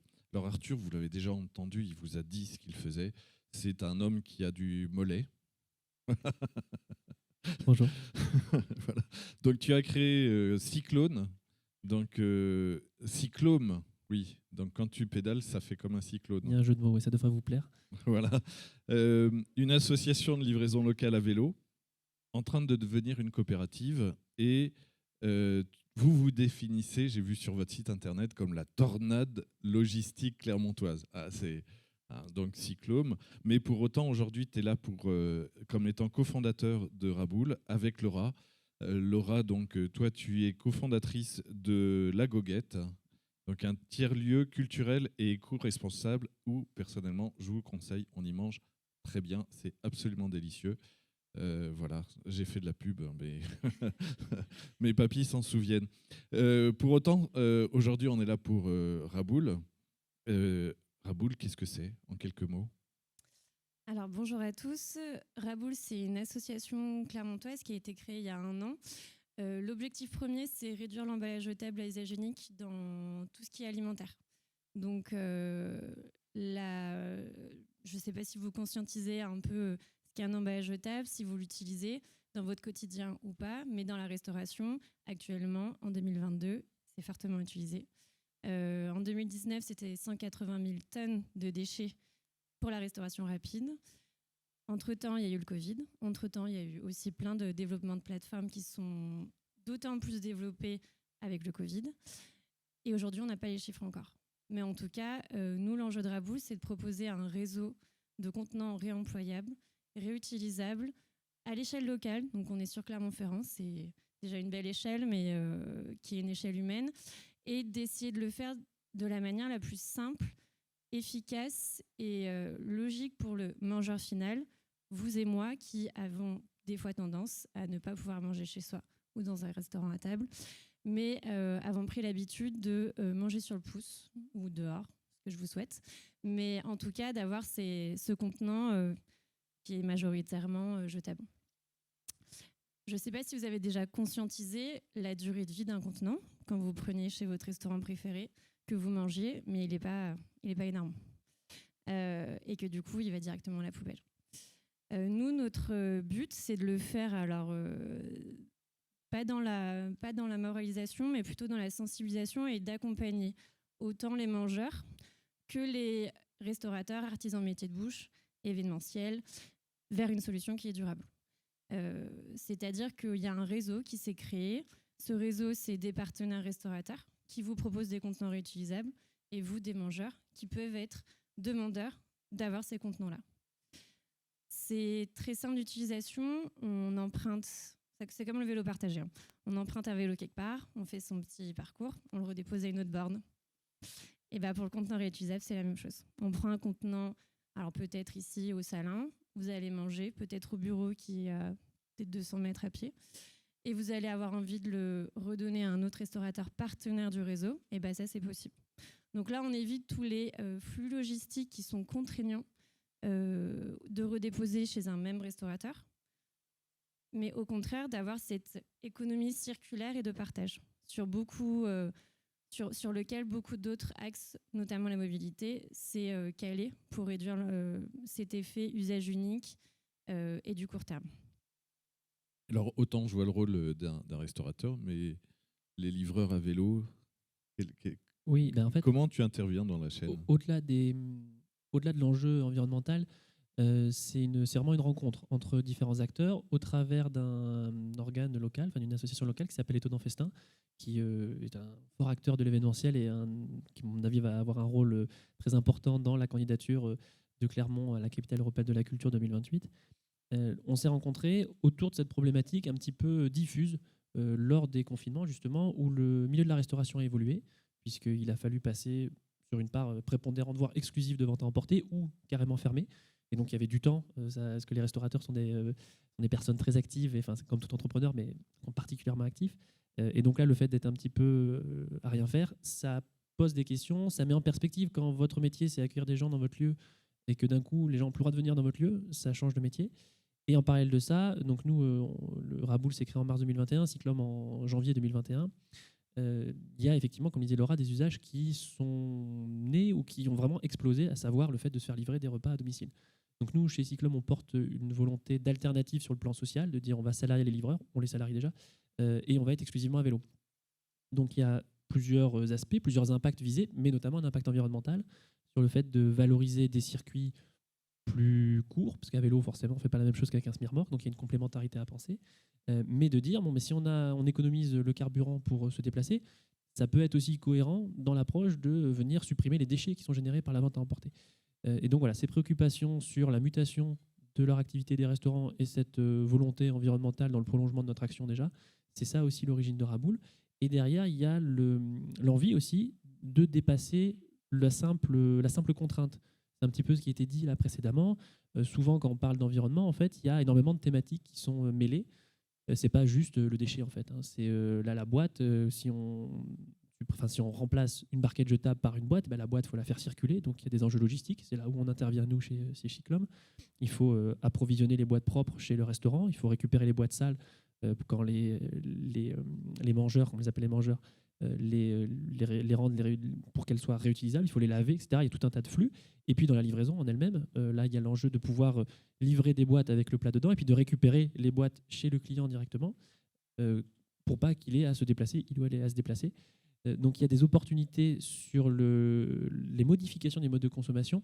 Là, ce qu'on voit, c'est que par exemple, ce fait de mettre en réseau des acteurs, parce que là on parle de vélo partagé, de bornes, en fait, les restaurants qui sont à la base plutôt concurrents se retrouvent en fait à faire partie d'un nouveau réseau, qui se retrouvent autour des valeurs, ils se retrouvent autour d'un territoire aussi. Et donc cette boîte, qui est à la base juste un ersatz de plastique, de jetable, devient le symbole d'autre chose. Et donc là, on a pu participer notamment à des actions solidaires avec des associations comme Liotopie, qui est un autre tiers-lieu, plus étudiant, qui a acheté des portions de repas dans des récipients déjà. Donc cette boîte, elle devient plus simplement le repas, elle devient aussi le réseau, elle devient aussi cette volonté-là. On travaille maintenant avec une salle d'escalade qui s'appelle Biup, qui est en périphérie. Et là, ils ont une offre restauration sur place qui a été mise en pause. Et donc, on leur propose une offre restauration qui est le fruit du travail collaboratif de plusieurs restaurants sur Clermont-Ferrand. Donc, en fait, il y a cette opportunité dans la transition d'apporter de nouvelles visions, de nouveaux modes de consommation et de ne pas simplement être que sur l'axe, on va dire, écologique, mais aussi sur un axe humain plus général. Donc, vous êtes en train d'inventer une nouvelle économie. C'est plus l'économie circulaire, c'est l'économie cyclopédique. Voilà. Alors, plusieurs choses. Déjà, on invente rien. En fait, c'est ça qui est un peu dramatique. On invente rien. La consigne, on l'a pas inventée. Le vélo, on l'a pas inventé. Si vous revenez avant, il y a des pays depuis les années 70 où les premiers chocs pétroliers, ils ont déjà fait la transition vers le vélo. Donc, on n'invente rien du tout. On est au contraire à la bourre. Et aujourd'hui, à cet instant, sur Clermont, vous en êtes où ? Alors aujourd'hui, nous, on a fait le choix d'avoir différents axes. C'est aussi pour ça qu'on est aujourd'hui invité sur la partie événementielle. C'est qu'on a un réseau de restaurateurs où la consigne circule au quotidien. En 2021, on a fait 4 actions sur l'événementiel où on a eu la chance d'avoir été invité par des organisateurs qui voulaient tenter la réduction du déchet sur leur événement en mettant en place la consigne, comme vous pouvez connaître sur l'EcoCup, et là qui nous ont invités pour résoudre le problème à la source et endiguer du coup l'hémorragie, mais plutôt proposer des contenants réutilisables. On a eu 4 actions, on a testé plein de schémas différents. Et où aujourd'hui, en 2022, on est appelé par d'autres festivals à plus grande ampleur. Et là, on se saisit du sujet.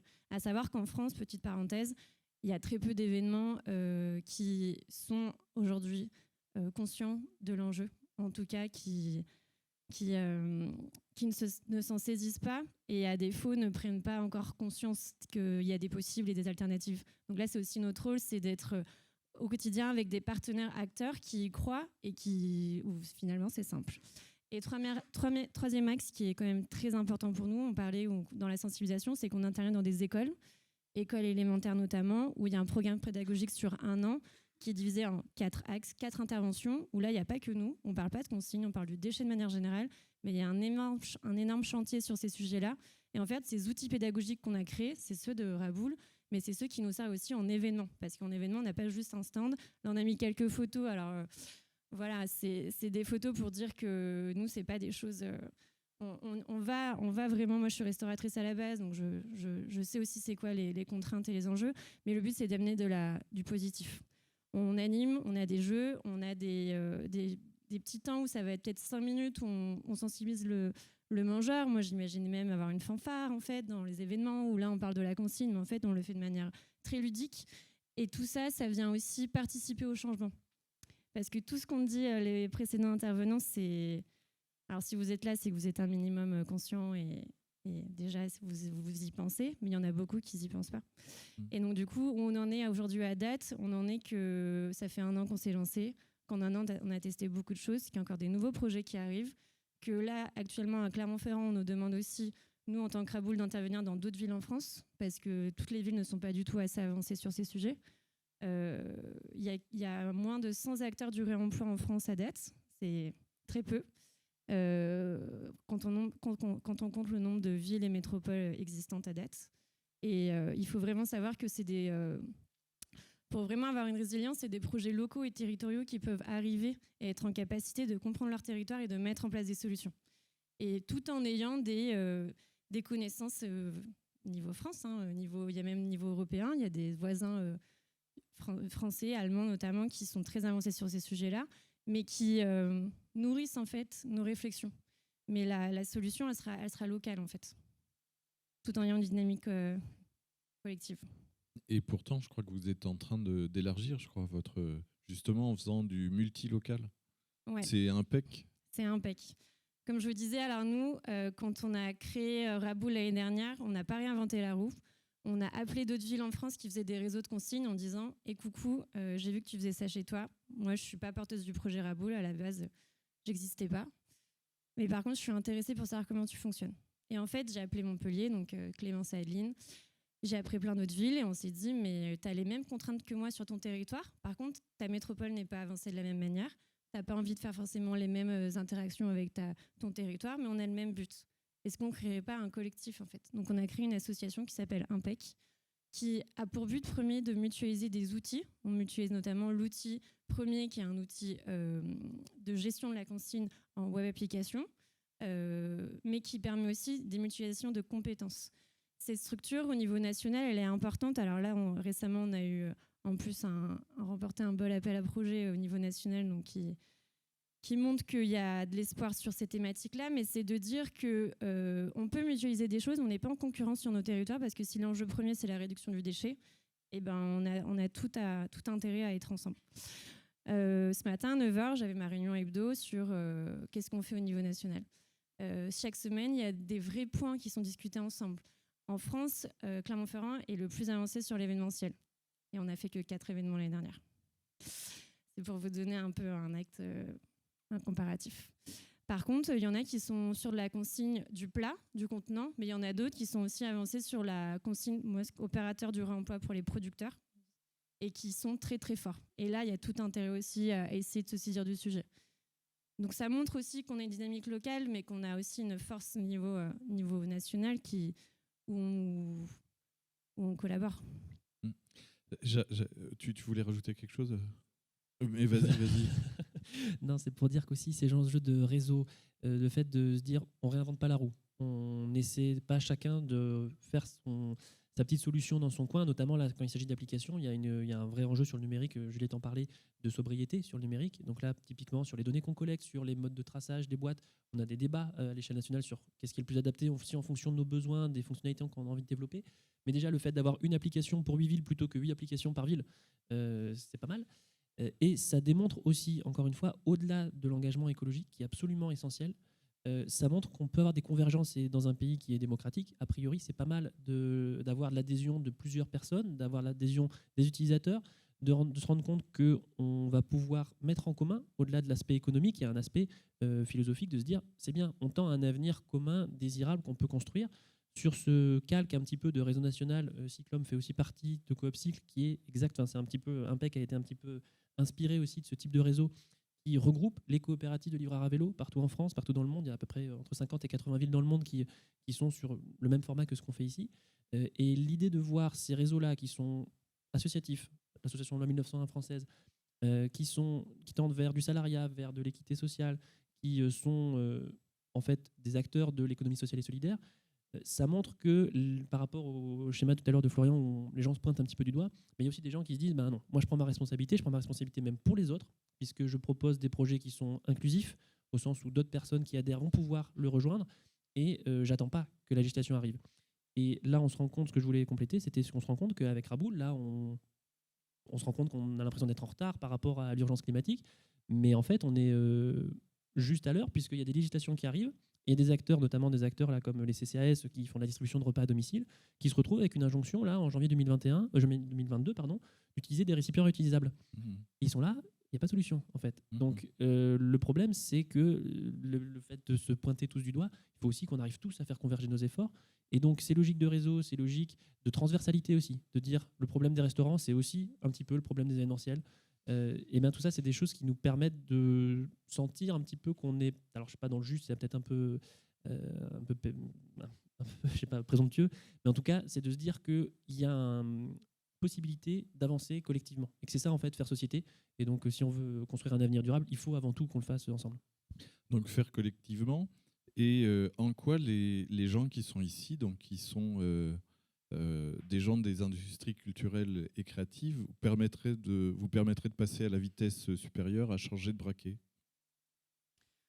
En fait, très simplement, c'est si vous êtes conscient et si vous avez envie de prendre part à cette problématique-là du déchet, nous, on est preneurs en fait, parce que l'événementiel, au-delà du fait que c'est nous qui venons à vous, et que c'est souvent sur des jauges qui sont plus importantes que sur un seul point qui est la restauration où on peut sensibiliser, c'est qu'en plus, il y a les restaurateurs sur place, il y a des acteurs sur place. Nous, on a déjà été amenés à être en partenariat avec ceux qui gèrent les éco-cups. Enfin, je veux dire, on n'a pas un modèle fixe et on n'a rien de préétabli, on n'a pas la réponse à toutes les questions. Par contre, on est très preneurs d'essayer de construire des modèles ensemble.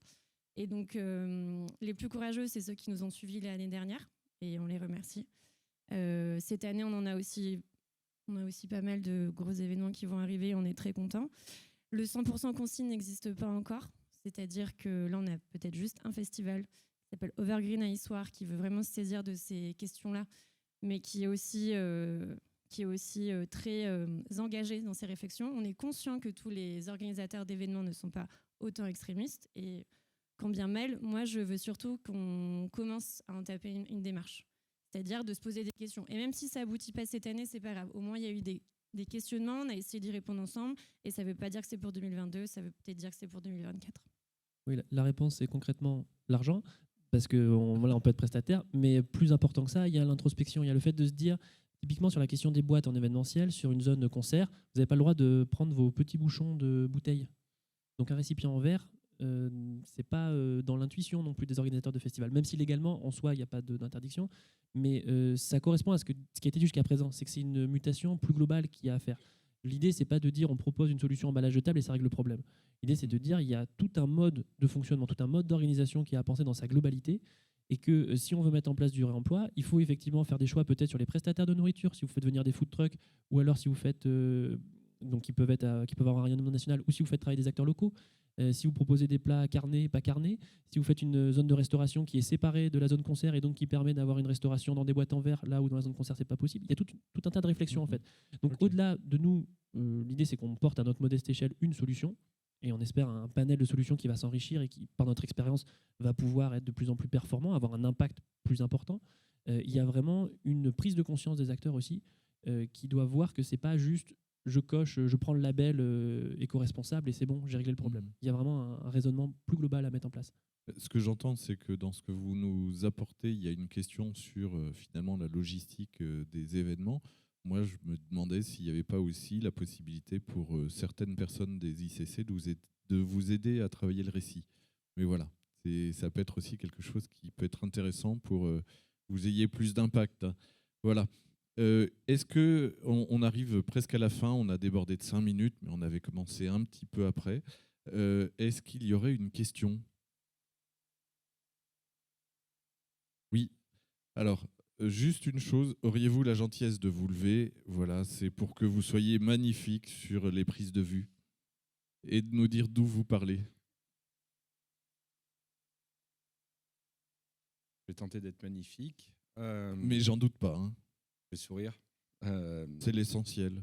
Votre discours me touche parce que du coup, moi, je suis associé dans une petite société qui s'appelle Les Gens Heureux, qui pratique en fait les bocaux en verre, le circuit court, et donc qui livre à vélo. Donc voilà. Donc, et on est très étonné nous par la non-réponse en fait d'un public qui n'est pas touché par cette donnée en fait. Les collectivités nous mettent en concurrence contre Sodexo. Enfin voilà. Et je suis très étonné en fait qu'il y ait des discours, mais qu'on n'ait pas forcément en face un retour des collectivités, du monde de l'entreprise par rapport à tout ça en fait. Donc ma question c'était aujourd'hui, vous, quelle est on parlait de messages et de choses comme ça, mais je trouve que l'impact aujourd'hui de tout ce qu'on met en place pour sauver la planète n'est pas forcément écouté par tous ces gens-là en fait. Alors, nous, on a eu, alors je ne sais pas si je peux appeler ça de la chance ou je ne sais pas, mais on a eu des soutiens et des acteurs, notamment politiques, qui ont voulu participer au projet. En fait, l'année 2021 a été aussi une année où on a recherché des fonds financiers parce que pour faire toutes ces actions, il y a une réalité économique. On a eu un soutien de la métropole et de l'incinérateur. Pourquoi l'incinérateur? C'est parce que ce qu'on évite, c'est du déchet. Et du coup, ça a un coût d'incinération. Et à la place de le mettre, ce budget-là, dans l'incinérateur, ils le mettent du coup côté Raboul pour dire on croit à la source. Mais ça a été un beau combat. Et c'est parce qu'on a fait d'autres projets en amont qui, je pense, ont servi. Et côté métropole, pareil, ça a été un long et fastidieux déroulé. Mais on y est arrivé et on a eu aussi un financement du côté de la métropole. Sur la première année qui n'est pas conditionnée, c'est-à-dire une aide au démarrage. Et à partir de la deuxième année, c'est conditionné au tonnage de déchets évités. Le tonnage, on y est très loin. Et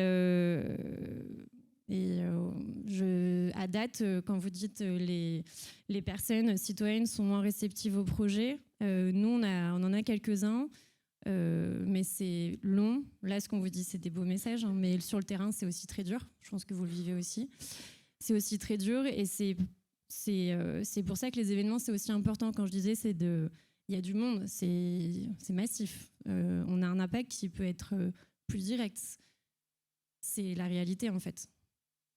Et alors je comprends et je sais que sur d'autres villes en France, c'est très compliqué. Nous, on a pour le coup de la chance à Clermont-Ferrand, je pense.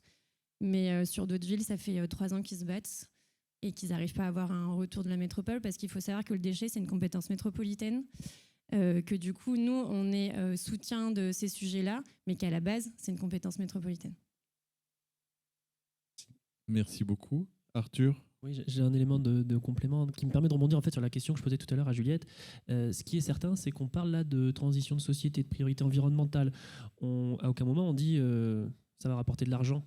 Et en fait, on est encore dans une société, alors attention les néo-capitalistes, bouchez-vous les oreilles, on est encore dans une société qui est dans un mythe de la croissance infinie, qui est dans une logique de mise en concurrence, qui est dans une logique à l'heure actuelle avec certaines startups. Alors, je suis encore très centré sur la livraison, hein, désolé, mais on voit quand même des modes de fonctionnement d'entreprises qui sont pas rentables, qui détricotent le marché du travail, qui ont des conséquences absolument délétères. Et on se dit non, c'est bon, on va les laisser en concurrence avec nos entreprises locales. Et en fait, on se rend compte, nous, pour avoir une action concrète, même pour aller chercher des financements, parce que c'est bien beau d'avoir des financements sur 1, 2, 3 ans, la question c'est 2100, donc il va falloir un moment être autonome. C'est qu'on doit justifier d'un modèle économique aussi. Et c'est pour ça que la transition, elle doit être transversale. Elle ne peut pas être juste dire on met une pastille, on met un label pour dire qu'on économise les déchets. Il faut derrière que c'est un impact économique.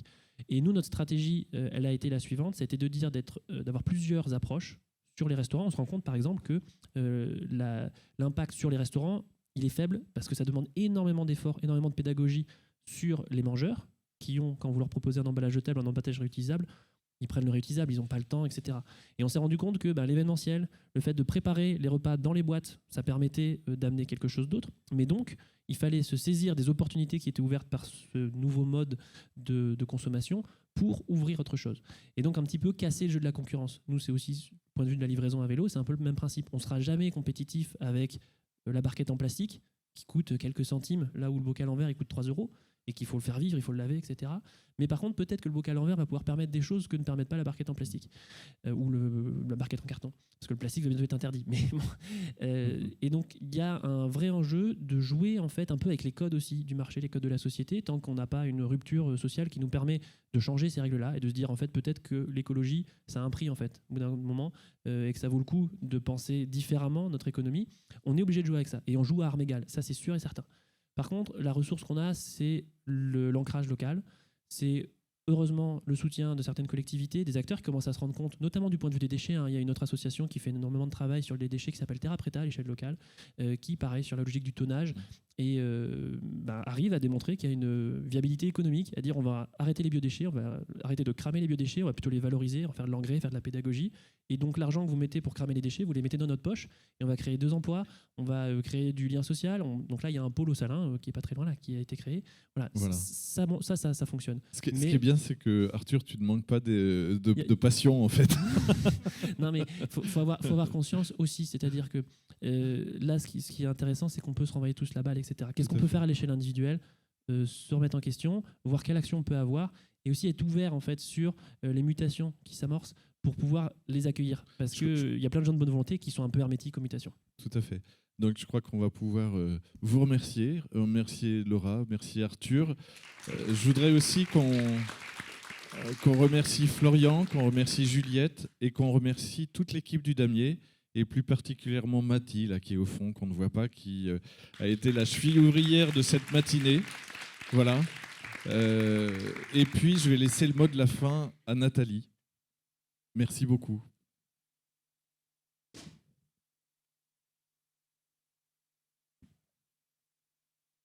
Donc là, c'est la fin. C'est le mot de la fin. Voilà. Donc, Nathalie, pour ceux qui n'étaient pas ce matin avec nous un peu plus tôt, le Damier met en place tout un dispositif pour accompagner ceux qui ont envie.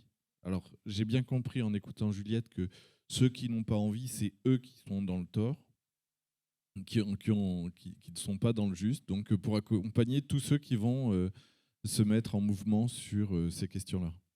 C'est ça, donc je parlais en introduction de ce programme qui s'appelle Oblique pour Observatoire et Laboratoire de l'innovation culturelle, qui cette année explore la thématique entreprise créative, innovante et durable. L'objectif, c'est à la fois d'inspirer, mais aussi d'accompagner les acteurs des industries culturelles et créatives dans leur transformation. C'est un programme qui court sur toute l'année 2022 et on arrive un peu là aujourd'hui à la fin de la phase d'inspiration, on va dire.